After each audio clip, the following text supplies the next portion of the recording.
So nangyari na nga po ang hindi inaasahan, at ito nga po ang hindi inaasahan ng mga DDS, na si House Speaker Martin Romualdez ay ang siyang maging House Speaker muli. 'Di ba? Ito lamang ang katotohanan, na you cannot really put a good man down. 'Di ba? Kahit ano pa gawin yung paninira kay House Speaker Martin Romualdez, siraan niyo siya mula Batanes hanggang Holo Sulu. Siraan nyo siya, kahit ano sabihin niyo sa mga kababayan natin, Luzon, Visayas, Mindanao, pero hanggat hindi nyo siya nasisira sa kanyang mga constituent doon sa Leyte, mahihirapan kayo at patuloy lamang magiging suntok sa buwan ang inyong ginagawang pagpapabagsak sa kanyang liderato.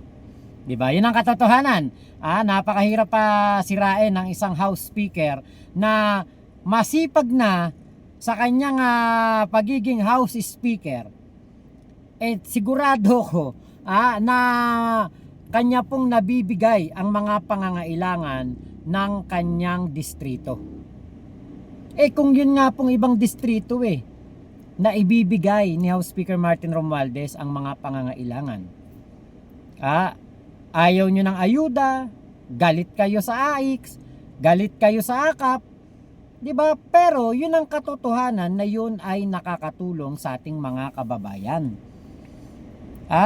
Ayaw nyo sa ayuda, nagagalit ang mga DDS dahil puro daw ayuda, pero ang totoo, mabuti pa na nakikita natin na merong ayuda kesa doon sa panahon ni Digong, wala nang ayuda, binaon pa tayo sa utang.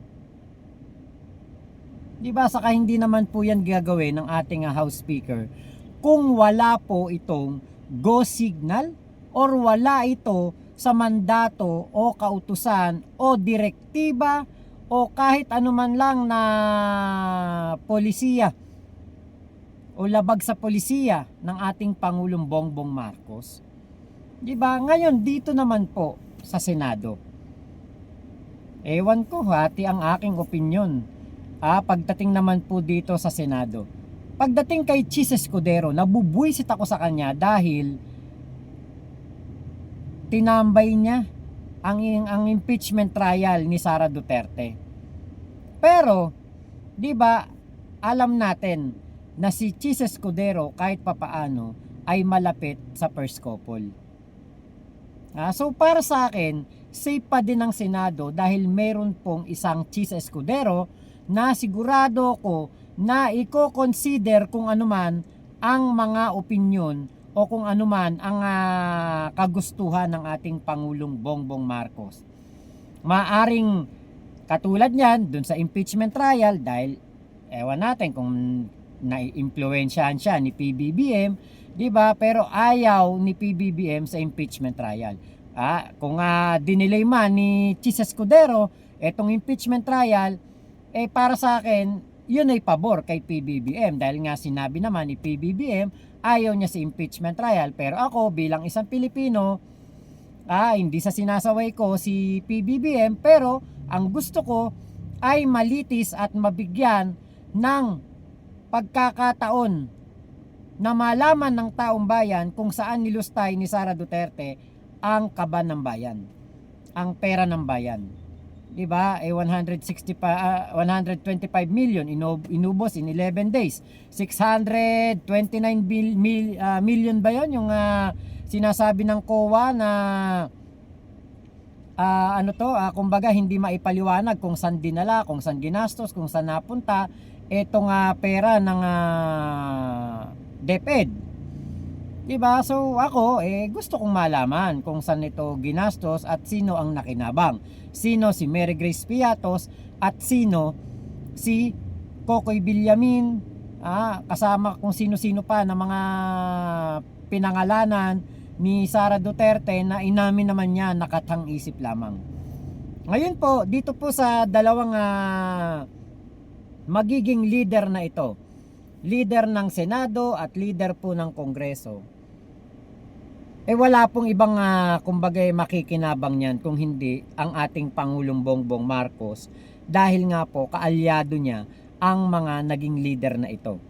Hindi man tayo pumabor kay Chis Escudero dahil nga po sa pagkakaantala ng impeachment trial, pero sigurado naman ako na ito pong si Chis Escudero ay hindi niya papahirapan, hindi niya bibiguin ang ating Pangulong Bongbong Marcos. Saka kumbaga siya yung parang ano dyan siya yung parang ano tawag dito, shock absorber sa Senado. Parang siya yung siya yung kumbaga magiging tulay, magiging tulay ng magkabilang panig, 'di ba, ng mga pro Duterte at ng mga pro BBM na mga senador. Nakita lang din natin na syempre sa Senado, alam naman natin na napakarami diyan ngayon ng mga pro Duterte at silang lahat ay nagkakaisa para i-save, para protektahan ang interes ni Digong, ni Sara at ng kanilang pamilya. Pero ito po ay isang kumbaga pagkakataon na din para po mas makita ng taong bayan na ito pong ginagawa ng mga pro Duterte na ito, 'di ba? Talagang makakasama lamang sa Pilipinas. Hangga't hindi kasi napapatunayan ng ating mga kababayan na masama ang mithiin nitong mga taong ito, hindi naman po yan talaga titigil yung mga taong yan sa kumbaga paggawa ng mga kung ano-anong bagay, nakatarantaduan, na mga kung ano-anong kabulastugan ng mga batas. Katulad nitong si Robin Padilla na kanyang pinatunayan lamang na mahina ang kanyang bumbunan dahil sa nakakita na ang 10 taon ay pinag-iisipan niya na kayang gumawa ng krimen.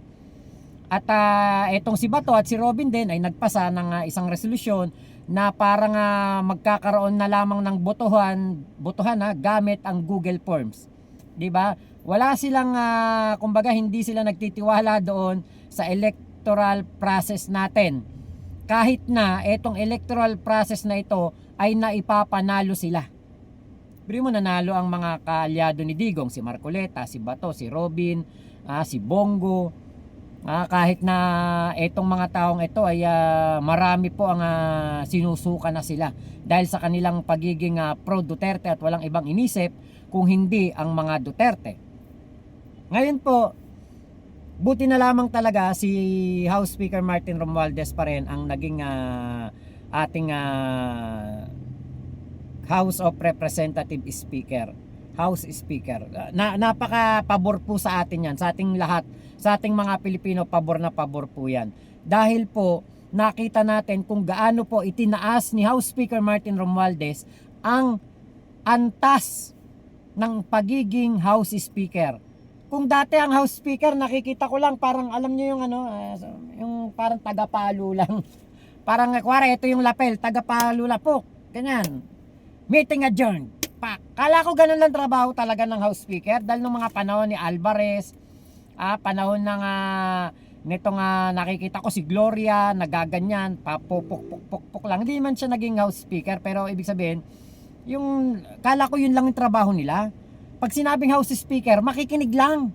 Kasi yun lang yung nakikita ko nung araw nung bata pa ako yun lang nakikita ko. Nakaupo, o kaya nakatayo sila, tapos may magsasalita na congressman, tapos pagkatapos magsalita ng congressman, pupuk-puk lang sila. Kala ko, tagapakinig lang ang House Speaker talaga. Pwede naman palang kumilos ito. Pwede naman pala tong tumulong. Pwede naman pala tong lumabas ng kongreso para po umalalay sa ating mga kababayan.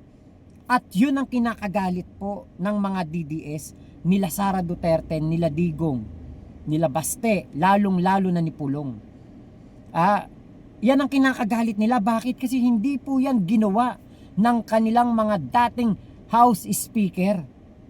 Si Cayetano ba ginawa yan? Diba hindi? Kaya alam nyo, dito sa pamumuno na ito ni House Speaker Martin Romualdez, wala pong ibang panalo dito kung hindi si Pangulong Bongbong Marcos, ang mga kababayan natin, tayo mga Pilipino, at syempre, ang buong bansa. Kahit mga DDS makikinabang sa ginagawa ni House Speaker Martin Romualdez. Kaya talagang napakahirap pabagsakin, siraan, at pabagsakin ng isang House Speaker Martin Romualdez dahil nga po meron na siyang itinanim na mabuting nagawa. Meron na siyang itinanim na kabutihan sa ating mga kababayan. Kaya po ang ating House Speaker patuloy na magiging House Speaker hanggat siya po ay nagugustuhan at napipisil ng kanyang mga kasamang kongresista. So congratulations pong muli kay House Speaker Martin Romualdez. Maraming salamat po sa pagsama nyo sa vlog ko na ito. Ingat po kayo, nasan mang panig kayo ng mundo. Mama chup chup, love you, love you. God bless us all, Pilipinas. God first.